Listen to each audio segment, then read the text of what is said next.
Vous l'avez reconnu, la Tikva, l'hymne israélien, c'était un air joué que vous entendez très précisément pendant les cérémonies du Yom Ha'atzmaut hier en Israël, à Jérusalem, sur le mont Herzl, matinée spéciale sur Radio J, évidemment à l'occasion de ce Yom Ha'atzmaut, la fête d'indépendance de l'État d'Israël.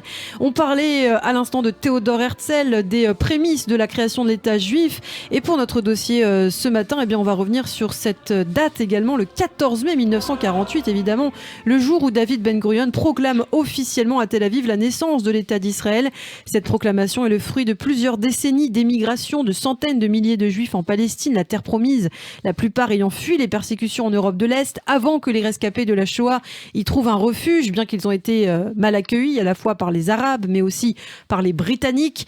Mais la naissance de l'État d'Israël n'a pas réglé le conflit avec les Arabes. Une guerre a été immédiatement déclenchée. De nombreux pays n'ont pas tout de suite reconnu l'État juif. Christophe Dard, vous avez préparé ce dossier justement, et d'abord peut-être faut-il revenir sur ce grand jour, cette date qu'il faut connaître, le vendredi 14 mai 1948.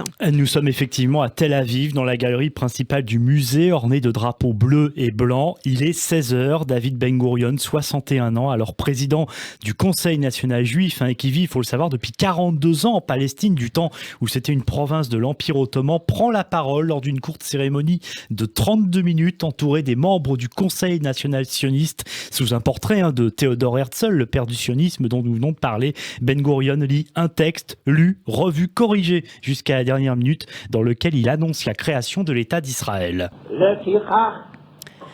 Nous sommes solennellement réunis, nous, les membres de l'Assemblée du peuple, représentants des Juifs de Palestine et du mouvement sioniste, en ce jour de la cessation du mandat britannique. En vertu de nos droits naturels et historiques et de la résolution des Nations Unies, nous proclamons la création d'un État juif sur la terre d'Israël.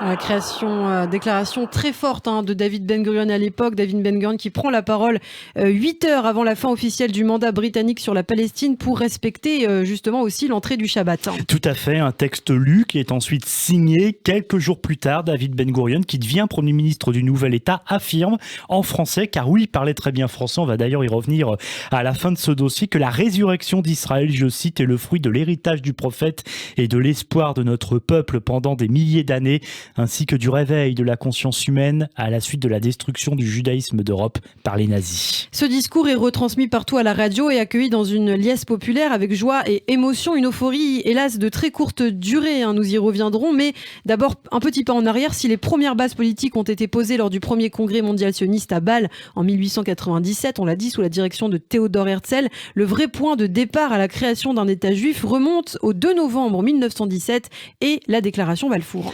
Du nom du ministre britannique des Affaires étrangères, le Royaume-Uni venant de prendre le contrôle de la Palestine en lieu et place de l'Empire ottoman. Arthur Balfour écrit et annonce dans une lettre l'établissement en Palestine d'un foyer national pour le peuple juif. C'est la première fois que les Juifs bénéficient de la garantie d'un État, et comme ça vient de la Grande-Bretagne, qui est quand même l'une des grandes puissances mondiales de l'époque, c'est la promesse que cela se fera.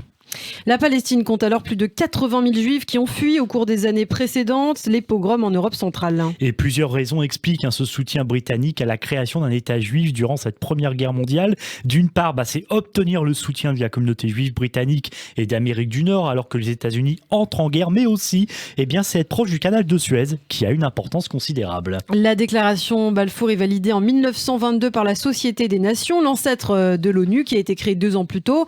La Société des Nations qui donne au Royaume-Uni un mandat sur la Palestine qui donc l'administre. Problème, les Britanniques s'engagent aussi auprès des Arabes à leur donner un État indépendant. Dès lors, les révoltes arabes vont se succéder contre les Britanniques, mais aussi contre les Juifs qui sont parallèlement de plus en plus nombreux à émigrer en terre promise. Ils sont 83 000 en 1922, 174 000 en 1931 et surtout, bien sûr, après la Seconde Guerre mondiale, plus de 600 000 vivent en Palestine.